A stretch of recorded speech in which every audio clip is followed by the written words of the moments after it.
Quando abrir uma nova loja? Meu nome é Evandro Nogueira Borges, você está no Momento Crescimento. Essa é uma dúvida de muitos empresários. Pelo menos assim, o que aparece para mim aqui nas perguntas que eu recebo. Quando é que eu abro uma nova loja, Evandro? Qual que é o momento ideal? E sempre assim, a resposta, ela nunca que é uma resposta assim, faz assim, porque cada caso é um caso. Mas em linhas gerais, se você tem uma loja, essa loja já está, vamos dizer assim, você tem as rédeas dessa loja na mão. Você sabe o que dá lucro, o que dá prejuízo, você tem, né, uma equipe bacana que você consegue tirar ali, igual fazer pão, né? Você tira, às vezes na hora de fazer o pão, você tira um pouquinho, às vezes, daquela massa, que é uma isca, para poder produzir uma massa nova. Então você já tem uma equipe que você consegue tirar dessa equipe uma liderança, uma possível liderança para poder liderar essa nova loja.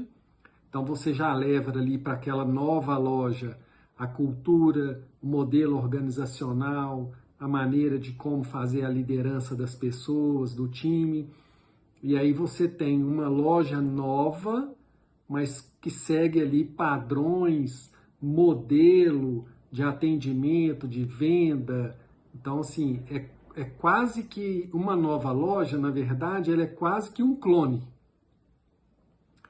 Você tem que ter, sim, quase um clone da loja atual na loja nova. Só vai estar num outro local da cidade ou em outra cidade. Então, isso é muito importante você entender que a loja nova é como se fosse um clone da primeira loja. Porque, por exemplo, se você atua no mercado de alimentos, né, de gastronomia, de alimento, é importante você, se você vai abrir uma nova unidade, que aquela nova unidade consiga copiar a maneira de fazer, por exemplo, se for um pão, se for uma sanduicheria, né, se for uma loja de doce. Se você vai ter uma produção centralizada que vai só vender na nova loja, é uma estratégia. Se você for uma lanchonete que vai abrir uma nova lanchonete e a mesma marca que está aqui vai estar lá, o consumidor, na hora que a loja tal aqui e a loja tal lá, ele tem que experimentar o mesmo sabor. Então você já tem que estar com uma padronização do que você faz para repetir na nova loja. Se for uma loja de peças, que você vende peça de carro, por exemplo, e aí você não trabalha com gastronomia, mas o cliente vai experimentar o atendimento. Se ele é cliente da matriz e ele passa a frequentar a filial, ele tem que se sentir na filial como se fosse a matriz. Não só visualmente, você ter o cuidado ali de ter a mesma identidade visual da matriz e da loja que você vai abrir.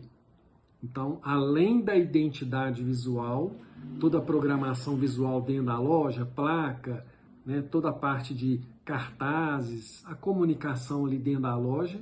Então, o cliente se sente que está como se fosse, né, na filial, na matriz, mas principalmente não é nem muito o visual, é o atendimento. Ele tem que se sentir, eu estou igual uma farmácia, né? Na minha cidade, Belo Horizonte, tem uma farmácia que tem 250 farmácias.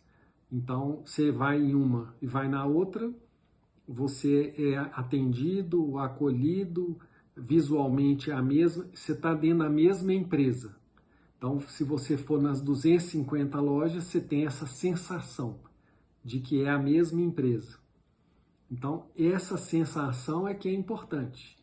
Aqui em Belo Horizonte tem uma outra rede, que é uma rede de supermercado, tem 12 lojas. Se você for em uma ou nas outras 11, o atendimento, a presteza do colaborador para te atender, a maneira, o jeito que fala, se você chegar numa loja e falar assim, onde é que é o arroz? Todo mundo vai te responder da mesma forma, na primeira loja ou na 12ª. Então, isso é o quê? Isso é uma padronização. Então, quando você vai abrir uma nova loja, abrir uma filial, é importante você entender que essa filial, essa nova loja, é como se fosse um clone da loja matriz. Um clone visual, um clone de atendimento, um clone de sensação. Então, se você tem ali condições já nessa loja, eu tenho recurso para abrir uma filial. E aí você precisa ter um cuidado de não abrir uma filial sem o capital de giro adequado para a filial, para que você não, ao invés de criar uma possibilidade de crescer o seu negócio, às vezes aquela filial vira uma âncora para você ir para o buraco. Então é importante você ter esse cuidado em relação ao seu fluxo de caixa. Se você vai abrir uma filial, o aluguel dela é R$5.000, folha de pagamento, né? O que você gasta para manter aquela filial aberta durante um ano? Todas as despesas fixas, capital de giro. Então, se essa loja vai custar entre despesa fixa e capital de giro 30 mil por mês, então você vai precisar de 360 mil, 400 mil reais. Você pode tirar 400 mil reais do caixa da matriz, que não vai fazer falta para o andamento da matriz, para abrir uma filial, se você puder, e você tem o ponto, tem o fermento ali, a isca, que é o ser humano que já está ali pronto para poder assumir como uma liderança na próxima loja. Então, tá tudo certo, abre a filial, abre uma nova loja.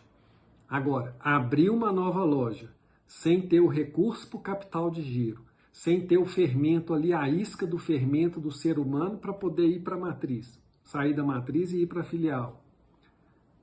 Aí talvez não seja sinônimo de empreendedorismo. Talvez aí já é mais assim, mais do campo às vezes da loucura do que do campo do empreendedorismo. Porque empreender não quer dizer fazer as coisas de maneira inconsequente. Na maioria das vezes que você se arvora em abrir uma nova loja, sem ter a reserva de capital de giro, sem ter o dinheiro para poder fazer os pagamentos, sem ter a isca aqui do fermento do ser humano que vai para lá, normalmente dá errado. Ou às vezes não dá certo da maneira como você gostaria que desse certo. Então, o ambiente, o momento para poder abrir essa nova loja, ele precisa ter o momento econômico, o momento do mercado, o mercado ter as oportunidades, ou o mercado está em expansão. Então, tem um momento certo de abrir. Mas, além desse momento mercadológico, é o seu momento. Se você tem reserva suficiente, tem o ser humano, você de repente pode, porque você precisa entender o seguinte, que abrir uma nova loja, às vezes é um risco.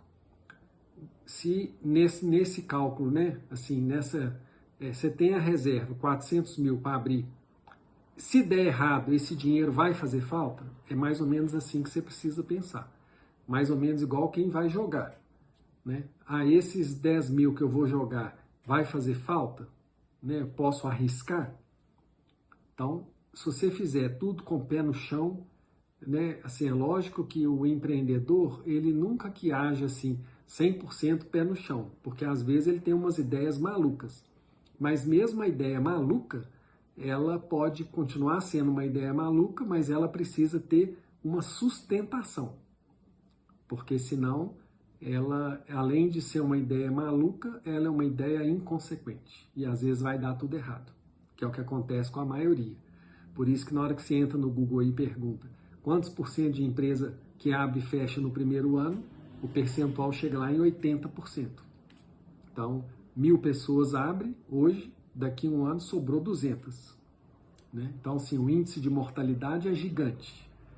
Então, para você não entrar nessas estatísticas que são negativas, faça um planejamento estratégico para você expandir, tendo recurso e tendo pessoas para expandir. Um grande abraço, muita paz.